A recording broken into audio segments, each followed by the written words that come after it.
በደቡብ አፍሪካ እየሞቱ ያሉ ኢትዮጵያውያን ጋር በተያያዘ አንድ ነገር ለማለት ወደድኩ። ስለሚሞቱ ኢትዮጵያውያንና ስለ ሌሎች አፍሪካ ወንድሞቻችን ከመናገር በፊት ታሪክ ያነበባችሁ ሰዎች አንዳንድ ነገሮችን ማግኘት ትችላላችሁ። 1948 እስከ 1994 ድረስ በነበረው ዘመን ደቡብ አፍሪካውያን በከፍተኛ ሁኔታ በሚጨቀኑበትና በሚረገጡበት ዘመን፣ ነጮች እንደፈለጉ በሚያደርጉበት ዘመን፣ በዘር ተለይቶ በሚጨፈጨፉበት ዘመን የደቡብ አፍሪካ ዜጎች ወንድሞቻችን ናቸው፣ ደማቸው ደማችን ነው፣ ስጋቸው ስጋችን ነው በማለት በዓለም መድረክ ታውቃላችሁ፣ ኢትዮጵያ ያልተገዛች ሀገር ናት።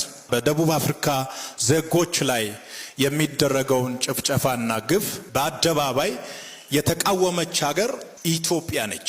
በጣም የሚገርማችሁ ታሪክ ስታነቡ ብዙ ደቡብ አፍሪካውያን ኢትዮጵያ መጥቶ ነው ስልጠና የወሰዱት።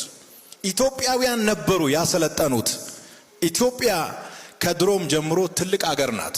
ሰዎች የራሳቸውን ለመለወጥ ቤተሰቦቻቸውን ለማገዝ በወጡበት በግፍ እየሞቱ ነው። የቤተ ክርስቲያን ትልቁ ድርሻ ለዓለም መጸለይ ነው፣ እናውቃለን። ጸሎት እንዳለ ሆኖ ግን ሁሉም ሰው ተባብሮ ድምፅ ማሰማት አለበት።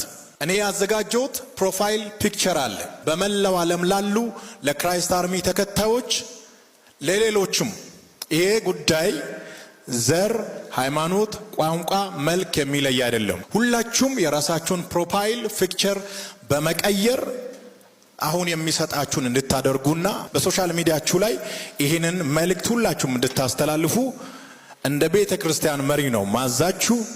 ወደ ሀገራቸው እብን መመለስ ካለባቸው በክብር መመለስ አለባቸው እንጂ ሬሳቸው መምጣት የለበትም።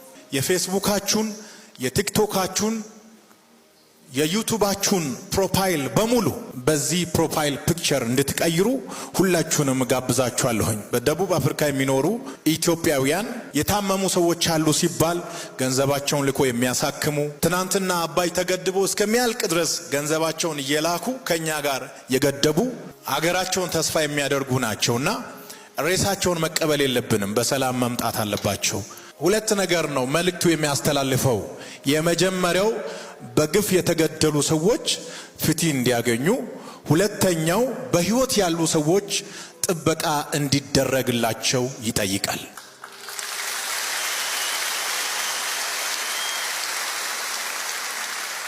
የፕሮፋይል ፒክቸር መልእክቱ ይሄ ነው። ጃስቲስ ኤንድ ፕሮቴክሽን ፎር ኢትዮጵያ